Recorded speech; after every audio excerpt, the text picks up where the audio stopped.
Did you know that Marie Curie, the first woman to win a Nobel Prize, was born in a city that was part of the Russian Empire at the time? Indeed, the life of this exceptional scientist began in Warsaw, Poland in 1867, a place and time where the sciences were not easily accessible to women. Born Maria Salomea Sklodowska, her journey into the world of science was ignited by her father, Władysław Sklodowska, a professor of physics and mathematics. Marie's childhood home was a hub of knowledge, a place where education was highly valued. Her mother, Bronisława Bogusława Sklodowska, though a teacher, pianist and singer, also contributed significantly to this environment.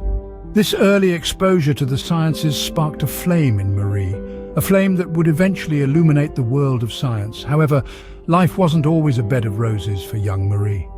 She faced the harsh reality of life at an early age, losing her sister to typhus and her mother to tuberculosis.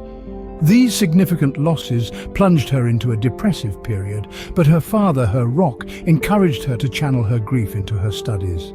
And channel she did, graduating at the age of 15 and standing out as an exceptional student in her class. Further challenges arose when her father, an advocate for Polish independence, was dismissed from his position in a Warsaw dominated by Tsarist Russia. To support the family, he opened a school, a testament to the resilience and fortitude that was a hallmark of the Sklodowska family. Despite the adversities, Marie was determined to pursue her studies, a decision that paved the way for her remarkable scientific career. This early life, filled with both enlightenment and hardship, shaped the woman who would go on to break barriers and make significant contributions to the world of science. The seeds of resilience, determination, and a thirst for knowledge planted in her childhood would later bloom into the extraordinary life of Marie Curie. Marie Curie's journey to higher education was not without obstacles, but her determination never wavered. Born in a time and place where women were barred from higher education, Marie's journey was a testament to her resilience and thirst for knowledge. Warsaw, her hometown, offered no opportunities for a woman of her intellectual prowess. The University of Warsaw, under the strict control of the Russian Empire, was a fortress of traditionalism that refused to open its gates to women. But Marie wasn't one to be held back by such constraints. Inspired by her sister Bronisława's journey, she set her sights on France, a country known for its progressive stance on women's education. To fund her dream, Marie took up jobs as a governess and gave private lessons, saving up every penny.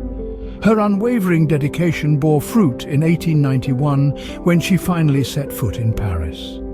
A new chapter began as she enrolled at the University of Sorbonne, adopting the French version of her name, Marie.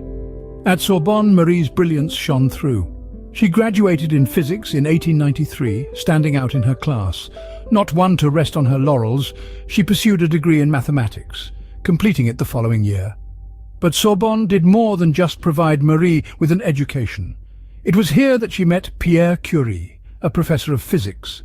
Pierre Curie, a man of great intellect himself, was drawn to Marie's passion for science and her relentless pursuit of knowledge. Their shared love for science soon blossomed into a deeper affection, and they got married in 1895. Marie added Curie to her name, but never let go of her Polish roots, signing her name as Marie Sklodowska-Curie. Marie Curie and Pierre Curie, a match made in scientific heaven, were about to embark on groundbreaking research together. Their journey was not just a personal one, it was a journey that would forever change our understanding of the very fabric of the universe. Marie Curie was not only a pioneer in the field of science, but also in language, coining the term radioactivity. During her doctoral studies, she plunged into the world of the radioactive, diving deep into the studies of the scientist Henri Becquerel on the radiation of thorium and uranium.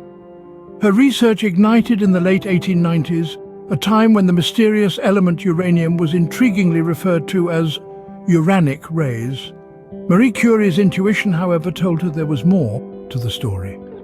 She proposed that this radiation was not the result of some interaction with external forces, but instead it was an inherent property of the atom itself. This groundbreaking idea was the birth of a new scientific term and a new field of study altogether: radioactivity. Marie and her husband Pierre, a fellow scientist, found themselves drawn to this mysterious phenomenon. With the authorization of the School of Physics and Chemistry, they established a laboratory in the basement of the institution. It was a humble setting, but it was here, amidst the pitchblende, a uranium-rich mineral, that they conducted their groundbreaking studies. In 1903, Marie Curie stood before a board to defend her doctoral thesis titled Research on Radioactive Substances. It was a momentous occasion. The board recognized her work as the greatest scientific contribution in a doctoral thesis of that time. Her research provided a new understanding of atoms and their inherent energy, opening up a whole new world in the field of physics. The year 1903 marked a significant milestone in Marie Curie's career, earning her the first of her 2 Nobel Prizes. She shared this prestigious award with her husband Pierre and Henri Becquerel for their joint research on the radiation phenomena. Thus, Marie Curie, a woman who had faced countless obstacles in her path, had not only ventured into a male-dominated field, but had also risen to the very top, becoming the first woman to receive a Nobel Prize. Marie Curie was not just a renowned scientist, but also a devoted mother. Her groundbreaking work on radioactivity was rewarded in 1903, a year that marked a significant turning point in her career. This was the year when Madame Curie, along with her husband Pierre and scientist Henri Becquerel, were awarded the Nobel Prize in Physics. This recognition was a testament to their tireless work and the important discoveries they made in the field of radioactivity. Marie Curie made history as the first woman to receive this prestigious award. But the accolades didn't stop there. In the same year, Marie was also honoured with the Navy Medal, a recognition awarded by the Royal Society of London. This was yet another first for women in the scientific field, as she was the first female researcher to receive this award. These recognitions were not just an acknowledgement of Marie's dedication and brilliance, but also a beacon of hope for other aspiring female scientists. Amidst all the recognition and the demanding work, Marie Curie was also a mother of 2 daughters, Irene and Eve. The family life of the Curies reflected their commitment to education and the pursuit of knowledge. Irene Joliot-Curie, their elder daughter, was greatly inspired by her parents' work. She followed their path, diving into the world of radioactivity research.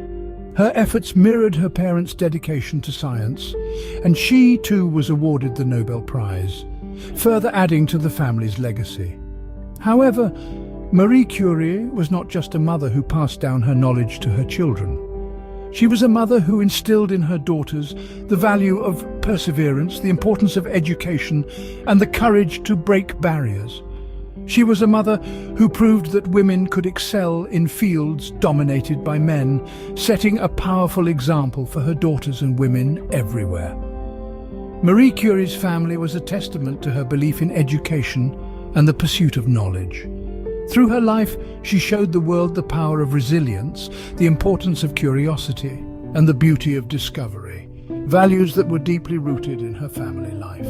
Marie Curie's discoveries didn't stop at radioactivity. She also discovered 2 new elements. Alongside her husband Pierre, Marie continued to investigate the mysterious uranium-rich mineral, pitchblende. They were intrigued by the fact that pitchblende emitted more radiation than uranium itself, suggesting the presence of another, more potent radioactive element. In their makeshift laboratory in the basement of the School of Physics and Chemistry, the couple tirelessly processed tons of pitchblende, boiling and crystallizing it repeatedly to isolate the source of the intense radiation. Their relentless pursuit bore fruit in July of 1898, when they discovered a new element, which they named polonium, in honor of Marie's homeland, Poland. But the Curies weren't done yet. Just a few months later, in December of the same year, they announced the discovery of another new element, radium, a name derived from the Latin word for ray. Radium's intense radioactivity would later prove crucial in medical treatments, validating Marie's belief that these elements could benefit humanity. Marie Curie's contributions to science were groundbreaking. She not only discovered 2 new elements and introduced the concept of radioactivity, but also developed methods to isolate radioactive isotopes. Her work laid the foundation for the development of X-ray machines, cancer treatments, and so much more. But perhaps more importantly, She blazed a trail for countless women who would follow in her footsteps. Despite the many obstacles she faced as a woman in a male-dominated field, she never wavered from her path. Her determination, hard work, and unquenchable curiosity are an inspiration to us all. Marie Curie's life was filled with firsts. She was the first woman to win a Nobel Prize, the first person to win the prestigious award in 2 different fields, and the first female professor at the University of Paris. But her legacy goes far beyond her impressive list of firsts. From a young girl in Warsaw to a Nobel laureate, Marie Curie's life was a testament to the power of determination, hard work, and an insatiable curiosity.